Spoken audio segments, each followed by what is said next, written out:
حضرت عثمان غنی شہزادے تھے، دولت مند باپ کے بیٹے تھے، رئیس اعظم تھے۔ امیروں کے بچے نازک مزاج ہوتے ہیں، موڈ کے مالک ہوتے ہیں۔ بہت بڑے رئیس تھے، پر عشق لگا سی کھیڈاں کھیڈ دی تو پھر کھیڈاں بھول گئیاں۔ گجل پایا سی یار دے ویکھنے، پھر او دی یاد وچ روندیاں ہی ڈول گئیاں۔ حیدر شاہ اس گلی کدے نہ رولدی، پر ہن تے رول 4-5 دن کے بعد مدینے آئے، سفر پہ گئے ہوئے تھے۔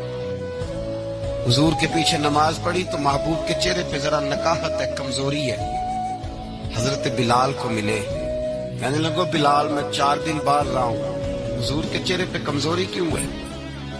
جناب بلال کہنے لگے جب گھر جا کے پوچھ لے۔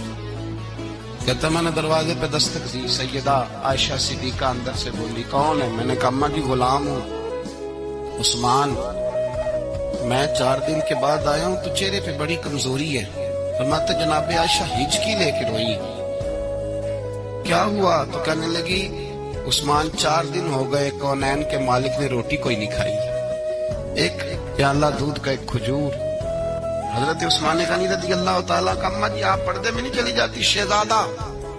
شہزادہ توڑے گئے، گھر سے اناج کی بوری کندھے پہ رکھی، ہر چیز اٹھائی۔ غلام کہنے لگا مجھے دے دو، 20 نوکر ہیں گھر میں۔ فرمایا نہیں یہ میری ڈیوٹی ہے، میں نہیں کرنی۔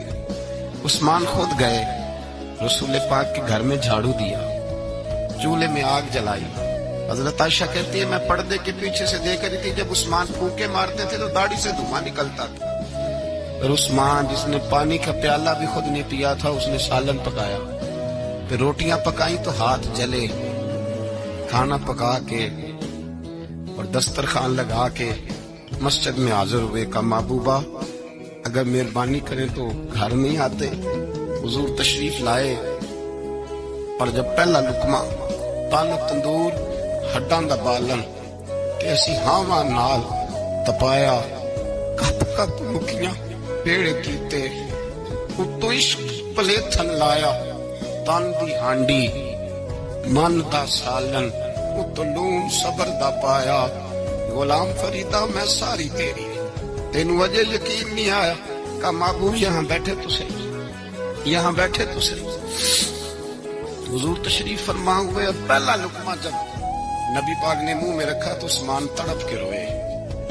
600 دینار نیچے رکھے، یا رسول اللہ میں نے دولت کو آگ تو نہیں لگانی اگر تیرے کام نہ آئے۔